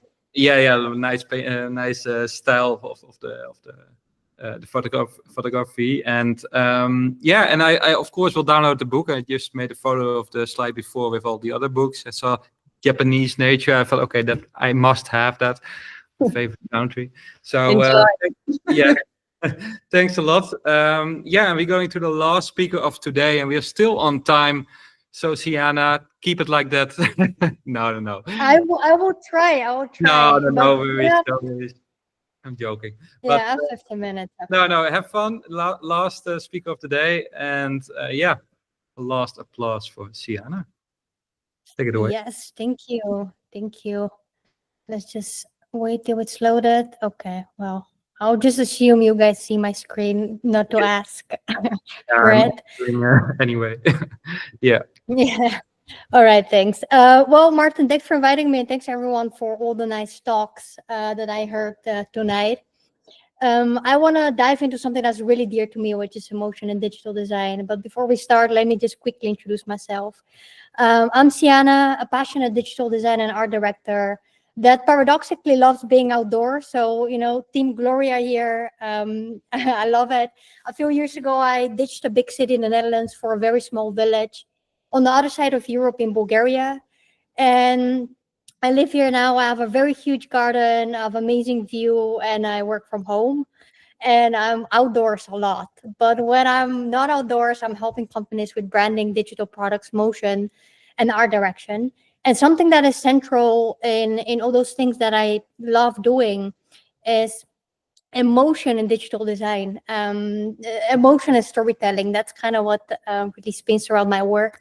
So I've prepared this quick presentation that touches upon what is emotion in design, why is it missing, and why is it needed, and how can we actually start implementing it. And I want to kick off the what is emotion part by telling you a real story about my personal life. And I'm really going deep here with that one because it's about one of my first memories. And one of the first thing that I can consciously remember in my life is a trash bin. And I know what you might say, what you might think. Trash bins are the functional, ubiquitous utilities that we all have in the kitchen, right? So what type of childhood did I had? But believe me, there was nothing ordinary about that particular trash bin. And luckily, the moment is actually documented. So this is not AI generated. It's an actual picture of mini me. My grandma's holding me. And those are the two talking trash bins that I can remember so vividly. As an experience. And I think by now all the Dutchies know exactly what I'm talking about, because those are the hollebolle guys in Efteling. And Efteling is a theme park like Disneyland that spins around this magical, mystical magic, right? Like in a Brother Green style, the foresty kind. And in there, even the functional stuff is not merely functional. It is part of the narrative. It's part of the story. It's humanized somehow. There's even an actual story about those trash cans on the Efteling website. They're part of the narrative. They eat paper and live there in the park. I don't know the full story, but it's amazing how something so ubiquitous has been taken and really made into something that's beyond functionality. And that's what emotion in design actually is. Because we create stories to make sense of our world and give meaning to emotion. So that's the relationship between storytelling and emotions. We need stories to make sense of emotions. We need stories to make sense of our world. We even need stories to make sense of ourselves, right? To create the sense of self. We do that through storytelling. So stories are really key in being human, in what it is to be human, in what brought us here all those thousands of years ago. But the weird part is that the digital world that we are shaping day by day, it's not story-based, it's information-based. And when I started realizing that, of course, the first question that I had in mind is why? Why is something that is so essential to humans, which is storytelling and emotion, why is that missing in such an important product that humans are creating, which is the whole digital world? And because we don't have a lot of time, I'm willing to go as far as 100 years ago to kind of like take you on the journey of what happened.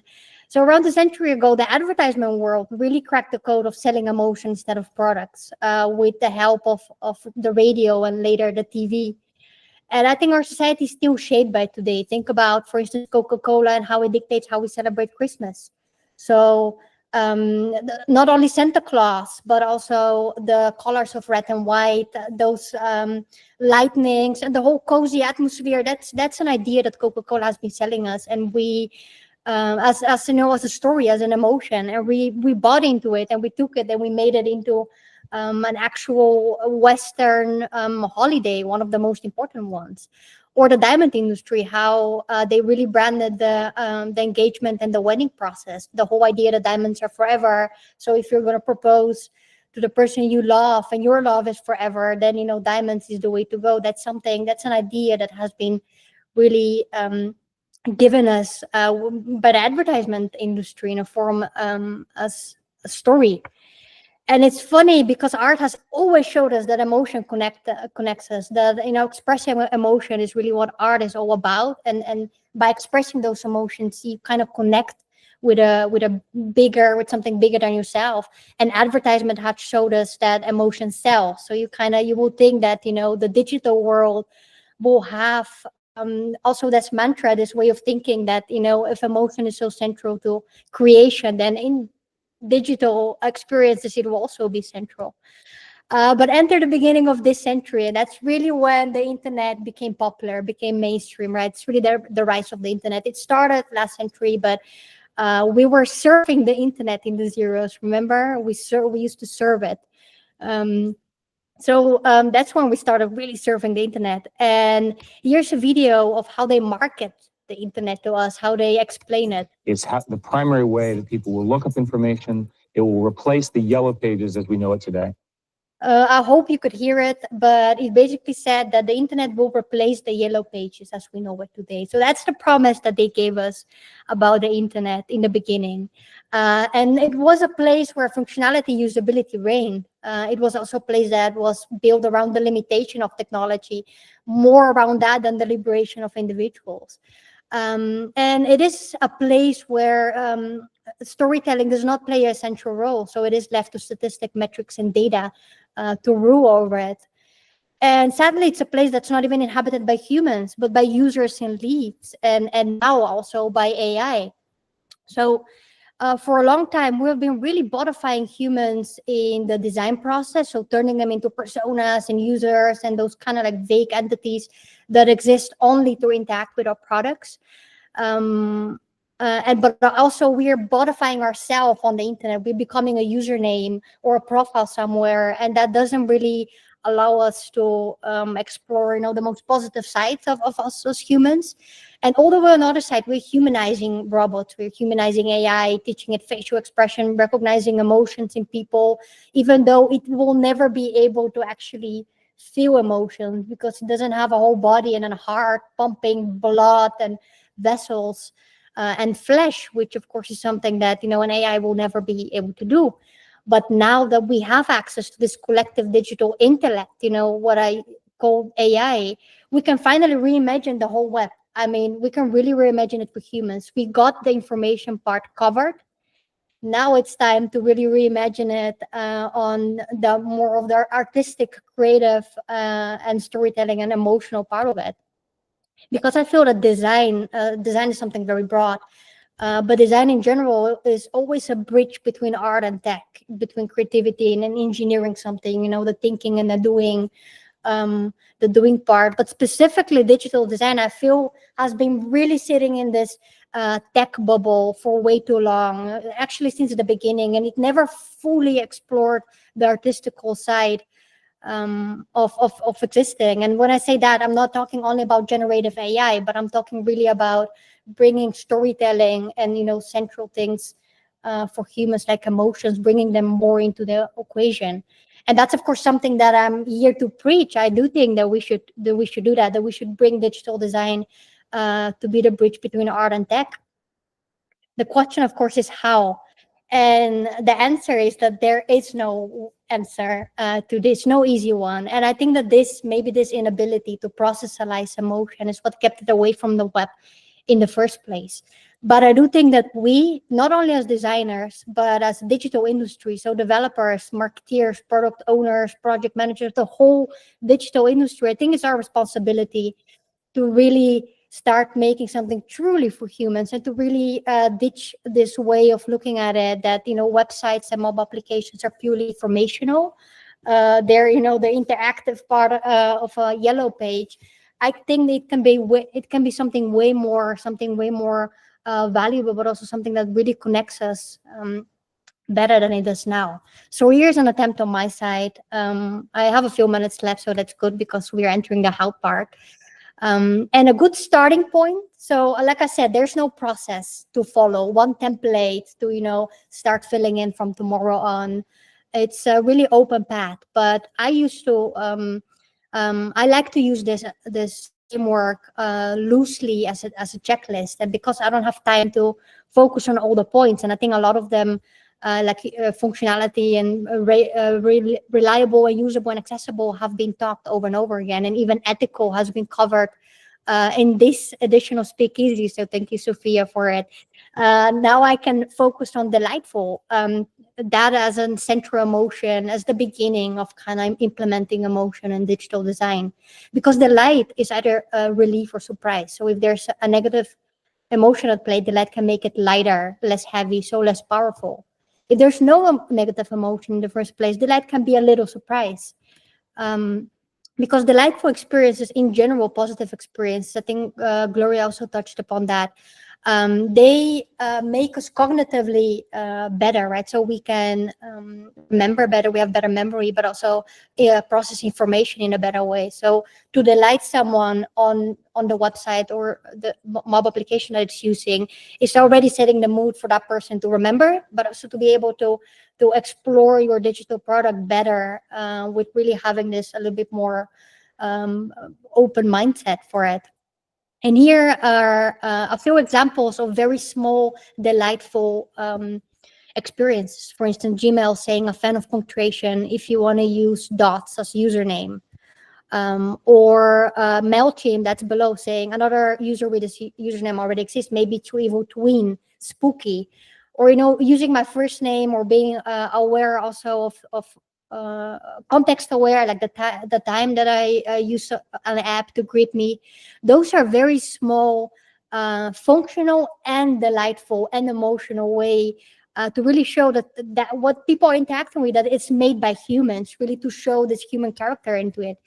But the light does not capture the wholeness of emotion. It is a good starting point, but it's definitely not the full picture. To dig a little bit deeper, I think we can take a look at Donald Norman's book, Emotional Design. He talks about useless everyday objects that people just love.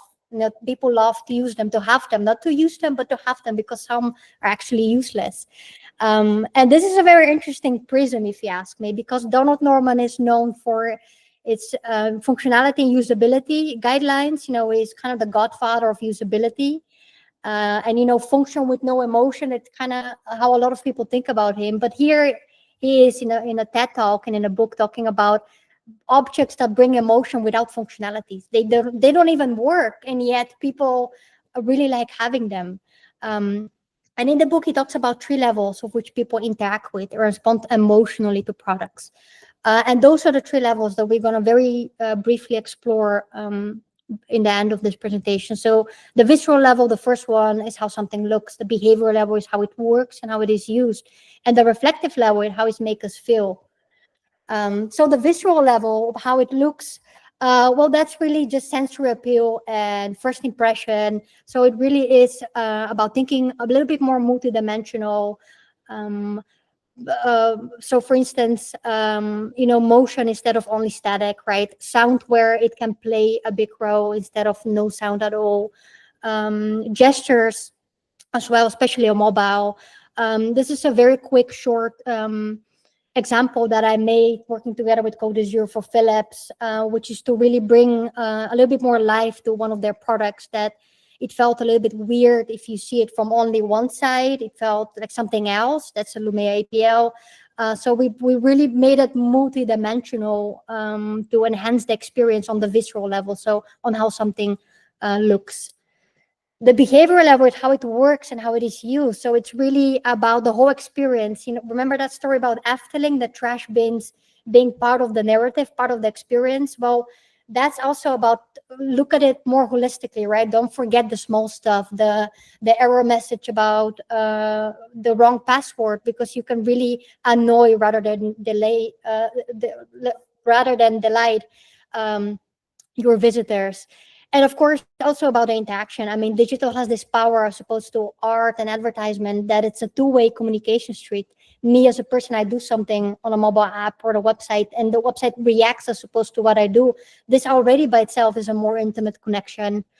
So this is, again, a quick example, but I don't have time to explain that example. I have a different one, which is the cars in 40s and 50s, the time when people really fell in love with cars. I think because they had this very physical buttons and toggles and levers and even just decoration elements that you would just love to touch, to let your fingers run through the forms and the shapes. And that's really the part of the time step when people really, I think, fell in love with cars, because they created this almost intimate relationship with them on a behavior level, because there was this interaction visible. Or for instance, the first Macintosh talking, Steve Jobs really made it say that when he presented it for the first time, the Macintosh said, "Oh man, it's really good to be outside of the bag." And the public, of course, laughed, because no one expected for such a silly thing to talk like humans. Or skeuomorphism is what made iPhone really popular. I think one of the first iPhones, because it made them understand those principles. That now you have a digital bookshelf, and it's like a wooden bookshelf that you have in your house. And the last one, because I think I'm exactly on time, maybe a few minutes overdue. But the last one is the reflective level, and that's as much about the end process as it is about, or the end product as it is about the process. And in the process, I think it's really our responsibility as people, as design folks, people in the design industry, to stop wasting people's time and energy. And one example is those pop-up pandemics, and you can already see it in the GIF next to it. It's really irritating for something to constantly be thrown literally in your face. And I think we're doing that, we create only negative emotion in design, because we interrupt people, we really mess with their attention span, and then we blame it on them. You know, people have a very short attention span. I think we kind of ruin it, maybe not deliberately, but with the products that we create. And the last one really is, people are humans, not users. I'm a bit done with that word, to be honest. You remember that quote that only drug dealers and software companies call their customers users? I really preach for to leave it for drug dealers to call their people users. I think our people are just people, they're humans. And starting to really talk and think about them is, I think, already the first step towards maybe a more human-centered, story-centered way to experience the web, as opposed to the information center that it is right now. And that's it. Thank you for having me here, and also thank everyone for the nice talks that they had before me. It was a pleasure meeting you all. Thank you, Sienna. That was a really nice close of today, with also, again, lots of nice tips and tricks in there. And I think also nice to close up with some emotions and the human touch. And so that's really nice. Also like that Efteling example, by the way. That's a good one. I knew the one of Coca-Cola and the Euro. Mine. Yeah. It's a good one. I will remember that. Okay, thanks a lot. Yeah, thanks to all the speakers of today. Of course, I will share my screen once more. Yeah, this. Not that I have to show you something, but I just want to thank you all because for all the people who watched the stream, but also for all the people, of course, who spoke. And I think it was a really nice edition with lots of different topics, from photography to AI, but also from product design to emotional design, let's call it like that. Yeah, I got lots of tips and tricks also from Said, and also the panel ID from Sophia. So that's really nice. We'll think about that. Probably not implemented before next week when the 6th edition is, but I will think about it during my holidays. Yeah, so thanks again. I will close the live stream now. So yeah, it was really nice, and hope to see you all next week again for the 6th edition.